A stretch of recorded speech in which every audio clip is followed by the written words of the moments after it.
নমস্কার, কেসি blog and কিচেনে সবাইকে স্বাগত। এই বর্ষাকালে নানা রকম সবজি পাওয়া তো যায়, কিন্তু সেরকম কোনো টেস্ট থাকে না। কিন্তু ভালোভাবে বানালে বা একটু নানা রকমভাবে বানালে ভীষণই টেস্ট লাগে। যেমন এই আজ আমি করেছি মূলো শাকের চচ্চড়ি। আমি কীভাবে করি মূলো শাকের চচ্চড়ি চলো দেখে নিই। আর কি কি লাগছে সেটা আগে দেখে নাও। কুমড়ো, মূলো, বেগুন, লাল আলু, বিনস, তারপরে একটা আলুও দিলাম। আলু দিয়ে দেওয়ার পরে দেখো এটাতে মূলো শাক দিয়েছি আমি। তোমরা অন্য কোনো শাকও দিয়ে দিতে পারো, যেমন লাউ শাক, কুমড়ো শাক, সেগুলোও দিতে পারো।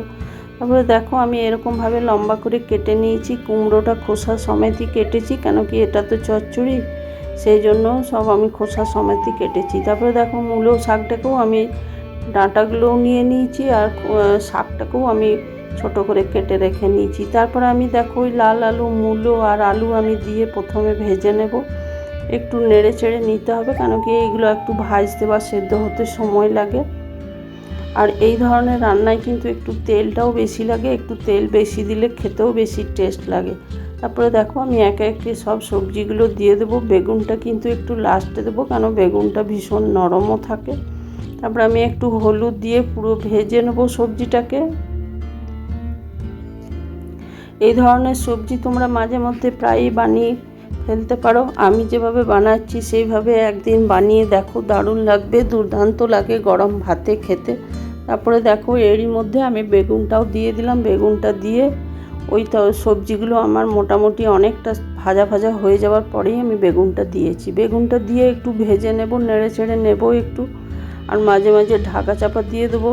তারপরে আমার ওইগুলো ভাজা হয়ে গেছে। ভাজা হয়ে যাওয়ার পর আমি একটা প্লেটের মধ্যে উঠিয়ে রেখে নিলাম।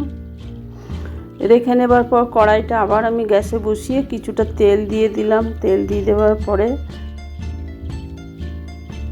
দেখো একটু কালো জিরে আমি ফোড়ন দিয়ে দিলাম, একটু কাঁচা লঙ্কা দিলাম। এটা একটু ঝাল ঝাল বেশি ভালো লাগে খেতে, এই জন্য একটু লঙ্কাটা আমি বেশিই দিয়েছি। তারপরে দেখো আমি মূলো শাক যেগুলো কেটে রেখেছিলাম সেইগুলোও আমি দিয়ে দিলাম। দিয়ে দেওয়ার পর মূলো শাক একটু ভেজে নিলে বেশি ভালো লাগে খেতে, আর মূলো শাকের গন্ধ তরকারির মধ্যে মিশেও যাবে। দেখো আমি একটু উল্টে পাল্টে এটা শাকটা বা ডাঁটাটা ভেজে নেবো। ডাঁটাটা মানে শাকটা ভীষণই নরম ছিল বলে আমি দিলাম। আর মূলো শাক খেতে এমনি ভাজা ভীষণই ভালো লাগে। তারপরে দেখো মূলো শাকটা ভাজা হয়ে যাওয়ার পর বাকি যে সবজিগুলো আমি ভেজে রেখেছি সেগুলো আমি দিয়ে দিলাম। দিয়ে একটু উল্টে পাল্টে নেব। তোমরা চাইলে নোটে শাক, লাল শাক, যে কোনো শাকই তোমরা দিতে পারো।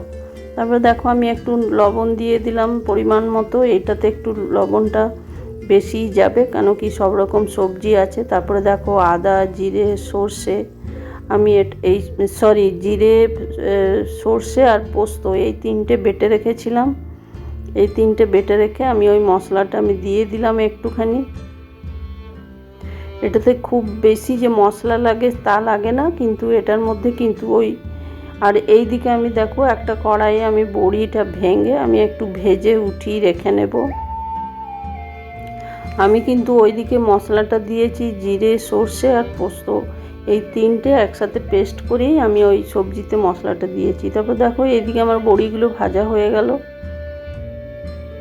ততক্ষণে আমার এইদিকেও জলটা বেরিয়ে গেছে পুরো। এটার মধ্যে জলের কোনো দরকার পড়ে না। মোটামুটি যা সবজি আছে, বেগুন আছে, যে সবজি আছে সেগুলোর থেকেই জল বেরোতে থাকে।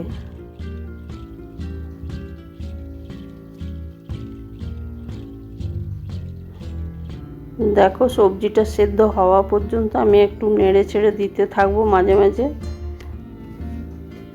সবজিটা আমার প্রায় সেদ্ধ হয়ে এসেছে। তারপর আমি বড়িগুলো যেগুলো ভেজে রেখেছিলাম সেইগুলো আমি দিয়ে দিলাম। এরই মাঝে আমি কিন্তু ওই লঙ্কাটার সাথে একটা শুকনো লঙ্কাও দিয়েছিলাম, ওটা আমার দেখানো হয়নি। তারপরে দেখো সবজিগুলো সেদ্ধ হয়ে গেছে। এবার আমি ফ্লেমটা হাই করে দিয়ে পুরো জলটা শুকিয়ে নিলাম। জলটা শুকিয়ে নিয়ে তারপরে একটা প্লেটে আমি সার্ভ করে দেবো।